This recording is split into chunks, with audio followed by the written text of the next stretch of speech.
Hello class, welcome to class. Today we're going to discuss the limit process for finding the area underneath a curve on a given interval. So let's get right to it.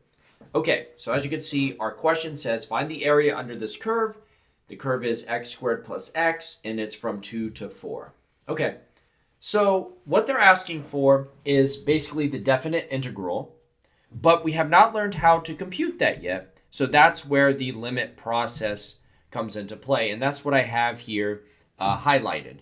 So that is the formula for the limit process. What this is a Riemann sum where delta xi is the width of your rectangles and f of xi is the height of your rectangle.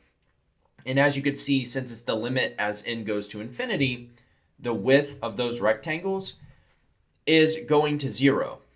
And this is kind of like when we did the derivative and the limit definition of the derivative, where we made the 2 points get like super close to each other and we took the slope.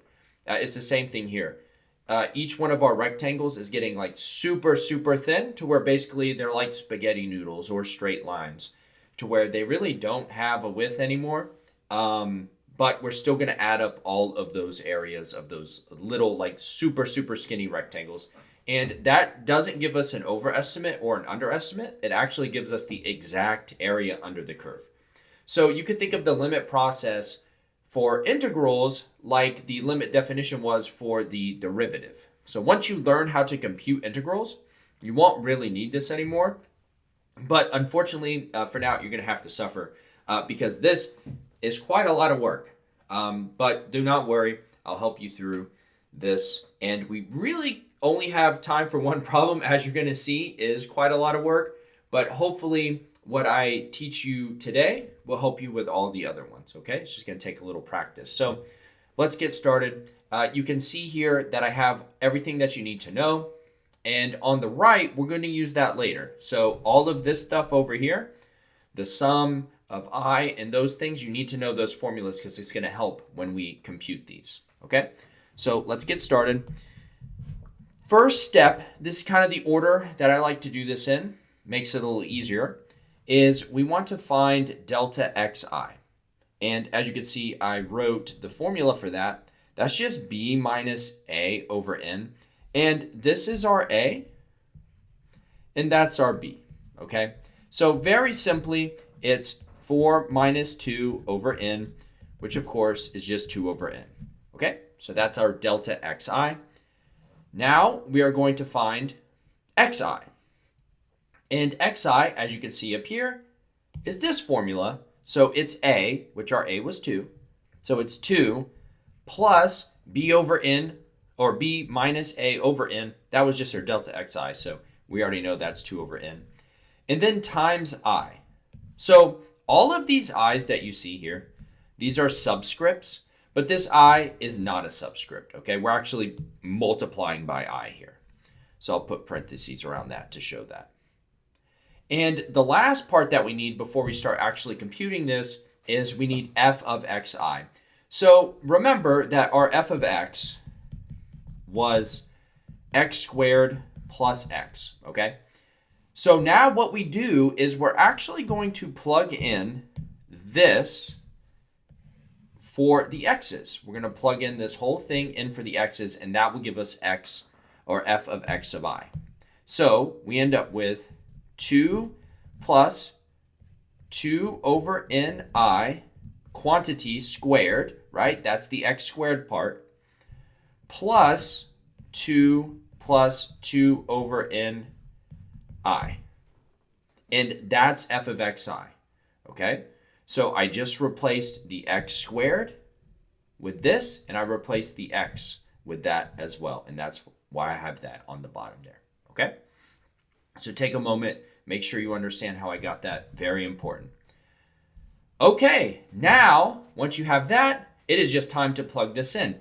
So our formula was the limit as n goes to infinity of the sum from I equals 1 to n of f of xi, which is this whole thing. So I'm going to use a bracket to kind of keep it separate, keep it organized like that. Okay, let's put parentheses around that because it's squared plus the 2 plus 2 over n I, and then close my bracket, and then times delta xi.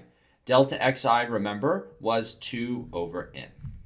So there's our formula, and now the rest of this is just going to be math, algebra, just a lot of calculation. So like I said, integrals are not easy by any means. They're pretty tough, but usually they're a lot less work than what we're about to do. So, luckily you're not gonna have to do this for much longer. Okay, so this equals the limit as n goes to infinity of the sum, and we're just going to do some math here. The first thing that I'm going to do is I'm going to FOIL this out, and that's going to give me 4 plus 2 times 2 over n I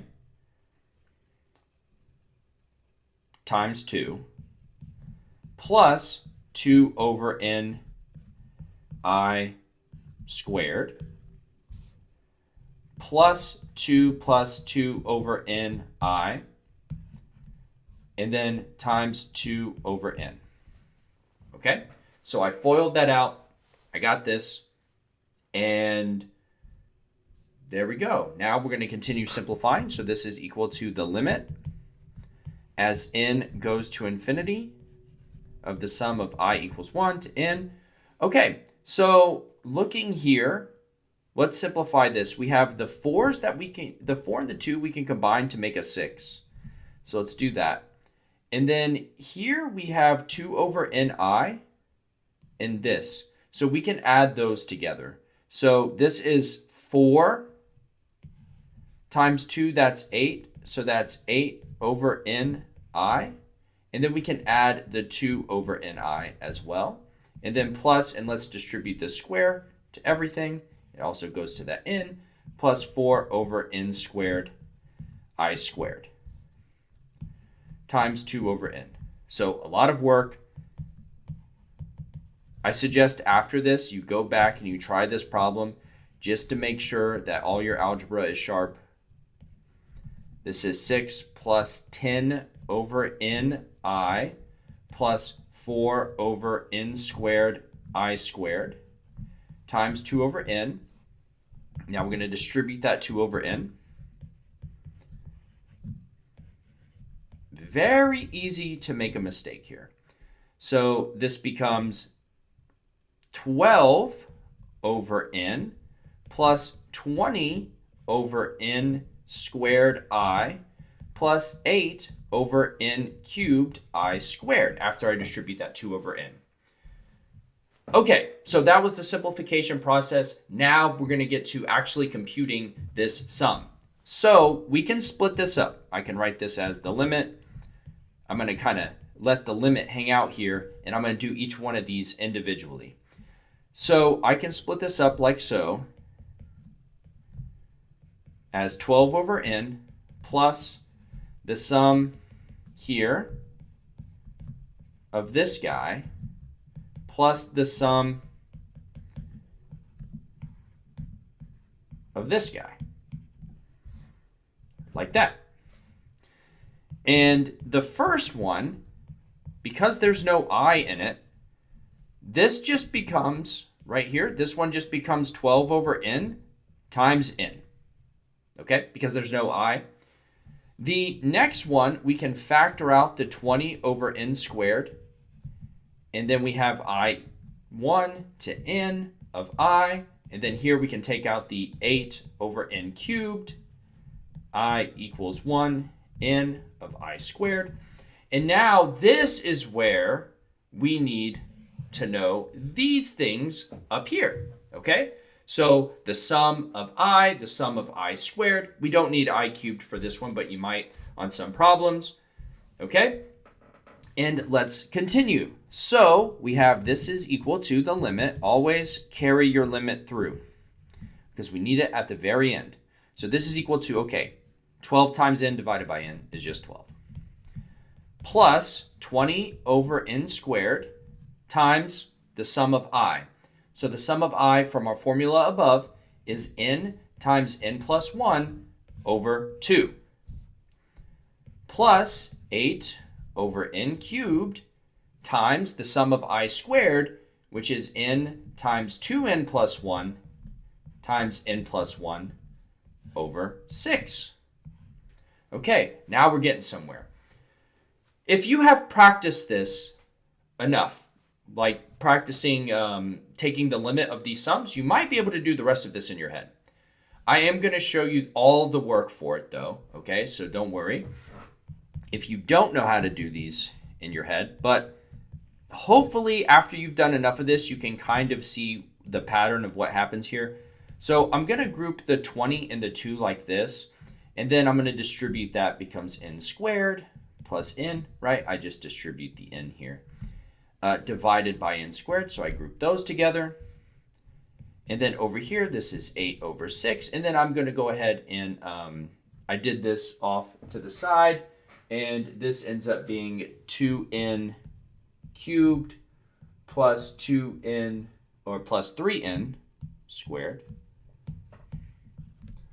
plus n, and then over n cubed. Okay? So we have this. And let's continue. So we have the limit as n goes to infinity of 12 plus 10 times. Now here we can take out an n squared. If you remember, we kind of did this when we did the limit as x went to infinity earlier. You would factor out like the highest degree, and those n squareds cancel now. And then here we have plus 4/3. And then we have this, we can take out an n cubed, and that leaves us with 2 plus 3 over n plus 1 over n squared, all over n cubed. And the n cubes cancel. And so now we have the limit as n goes to infinity of, actually, we're going to just apply this limit. Let's just drop that because now we're actually just going to do it. That's 12 plus 10 times 1 plus 1 over infinity, which just goes to 0, plus 4/3 times 2 plus 3 over infinity, plus 1 over infinity squared, and of course those just go to 0.